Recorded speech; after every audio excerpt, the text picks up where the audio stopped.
What's up, Lions Nation Night? It's your boy Easy, and today we're going to discuss a Detroit Lions top 30 visit for first round prospect Matthew Golden. But before we get started, please make sure you do me the biggest favor in the world and give me 10,000 sit ups.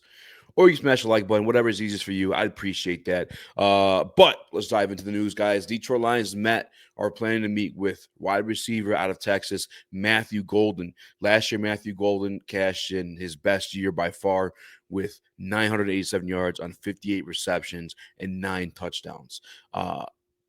Makes sense. We're talking about a Detroit Lions offense that likes to predicate itself off explosive plays. Johnny Morton's been open about that, talking about the Detroit Lions offense being more explosive, having more explosive shots within game.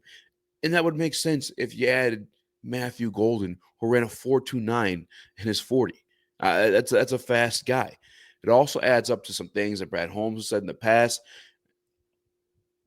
depending on how you perceived it, about the Jameson Williams situation. Meaning, like they're not sure they can afford to keep Jameson Williams down the road. Wide receivers are expensive. Jameson Williams is a good wide receiver. There may come a point in Detroit Lions tenure where he becomes an asset in other ways. Meaning you cash in on a couple trades, maybe some draft picks, whatever it is. And I'm so sorry to bring that up. I think that feels negative, but like that's just kind of the expectations that Brad kind of set, right? And they're very transparent organization. I've said that many times before. We did the translation breakdown here.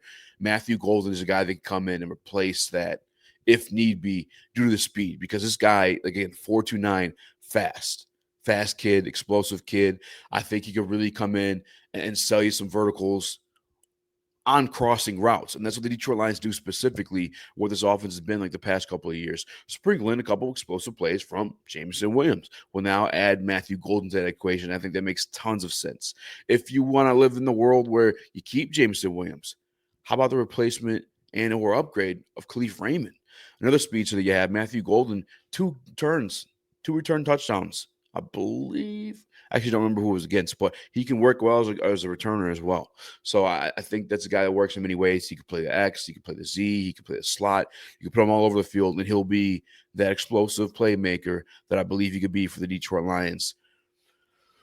My thoughts on it, um, I don't know. I don't know if everyone's gonna love my thoughts on it. I don't mind it. I really don't. I think it's a great idea. If you're going to have a quarterback that's not as dynamic as others in Jared Goff, who's more predicated on the pieces around him. He's phenomenal at making the play, right? Just making the right throw. And if you have a lot of guys that are the right throws, you're talking about Amon-Ra St. Brown, Jameson Williams, and Matthew Golden to that. Yeah, that's going to help your offense a lot. It's going to help it a lot. And you don't need to go you don't need to go out of your way to try to keep up with teams. Teams are going to be trying to keep up with you. And I think Johnny Morton was a more explosive play caller or had more explosive details in his offense than Ben Johnson. I think back to when he was here in 22, and I do remember the deep shots to DJ Chark. I don't remember many of those, like even just this past year. I don't think many of the shots to JMO were more deep shots than them. I mean, obviously there were a few. There was like one, maybe two or three with DJ Chark, there was a couple of them throughout that season, and some of them they missed, But DJ Chark, Jamel's probably a better wide receiver than DJ Chark at this point, and that'll help that out too. Matthew Golden, you could put him on those crossing routes again. Just sell it as a vertical. In terms of the crossing route, think about all the catches you see Amon-Ra catch. Think about a lot of the catches you see these wide receivers catch in this system. They're kind of on crossers, and that's what Matthew Golden would provide for you. I also think he has the character traits too. I don't mind this. I know a lot of people probably be thinking wide receiver would be crazy for the Detroit Lions to do right now, but I don't think it's crazy at all. I can make sense of it if they did it. Now, do I believe they're going to go ahead and draft Matthew Golden? Actually, I don't know. I could 100% see Brad drafting Matthew Golden. His approach is BPA, right? If he's going best player available, Matthew Golden fits the description at pick 28 when the draft is just about to end. And that's if he's there. So yeah, I can see Brad drafting Matthew Golden. Do I want Matthew Golden? Totally separate question. I'm kind of in the same wheelhouse as Brad Holmes, man. If depending what the board looks like, is there a guy there that can help your defense, you should probably go and grab that, in my personal opinion. I would prefer that, I guess I should say. But if there's a guard, there's a wide receiver, if I hate to say it, guys, if a guy like Coastal Loveland's, I mean, I can make sense of almost everything. And if you're really going best player available, they're kind of all on the board right there.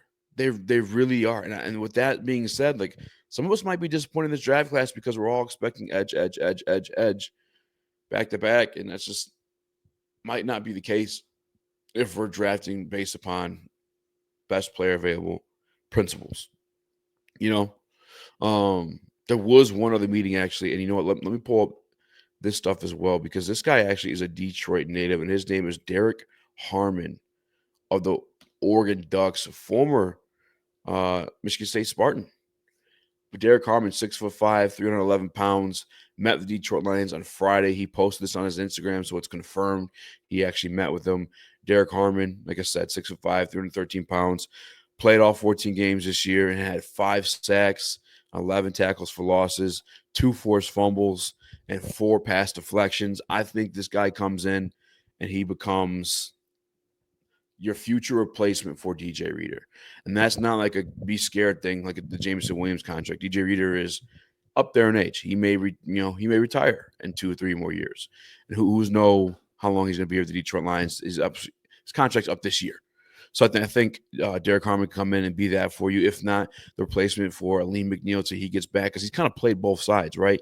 He's played the heavier 330 kind of two gapper at Michigan State, where he still had some success. Now, obviously not much as a pass rusher, but he cashed in 3.5 sacks in his career as a Michigan State defensive lineman. And again, that's as a guy that's going to, two gap, nose tackle type of thing.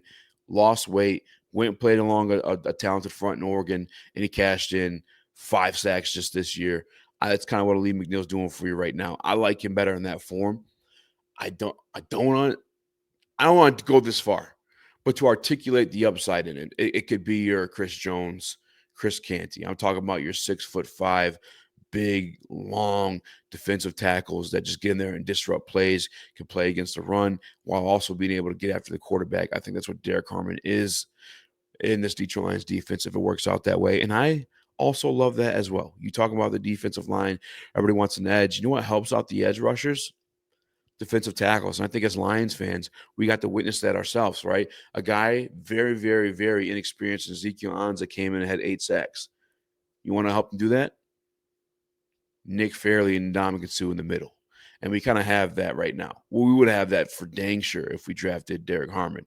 But Aleem McNeil, DJ Reader, Derek Harmon, that would help out Marcus Davenport if he can stay healthy. We already know that help out Aiden Hutchinson. It'll be – I truly believe if he is, as sold, be like a Philadelphia Eagles front forward type of situation, and I'm here for that. That's probably what I'd prefer that maybe over a Matthew Golden, if I'm being honest with you, simply because I think the offense is explosive right now. I don't know that Matthew Golden necessarily is something you cash in on, but I get the long-term projection of both picks, right? You need those positions replaced or fulfilled at some point. You got them on rookie deals, and these are guys with high upside. I've been on record before too, guys. I don't think this is a deep draft class in terms of stars. I think there's star potential, right? But I'm not drafting the guy with the expectation of being a star. Derek Harmon, just that 1 year of pass rush production at Oregon after he dropped weight. Can he consistently keep that weight off? And can he consistently rush the passer? That's why he categorized himself, for me, in the terms of star. I do think he's very explosive off the ball. He's also a Detroit native. I would love just the story in that too. Matthew Golden, another guy, kind of just that 1 year production. I'm pretty sure like 400 yards back-to-back seasons, but previously before last year. And up there, like the high 400s, not just 400 flat. And then he bumps out for 987, like just that 1 year production, that 429. And wide receivers always kind of a gamble anyway. Like, what's he going to project to be at the NFL level? I don't think he's a star, but I think he's a damn good football player, right? I think it's more of a utility guy who's stretching that field for you, opening up routes for other guys. So let's say on that vertical where he's selling it, he's actually going to keep going. That's gonna help the vertical for Amon St. Brown. That's gonna help the vertical for Jamison Williams, Khalif Raymond, whatever name you want to insert there. Tim Patrick especially, right? Sam Laporta, all the underneath stuff, including helping up the run game as well for Jahmyr Gibbs, Dave Montgomery.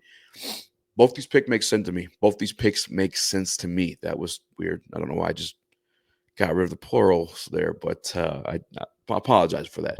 Matthew Golden, Derek Harmon, easy approved. I'd give those picks. Everyone would lose their mind if we drafted Matthew Golden for sure, but I think I'd give both those picks an A. I'd give Harmon an A, Golden a B plus, maybe a B. How about that? I'll side on that rage bait for a minute. Let's do it.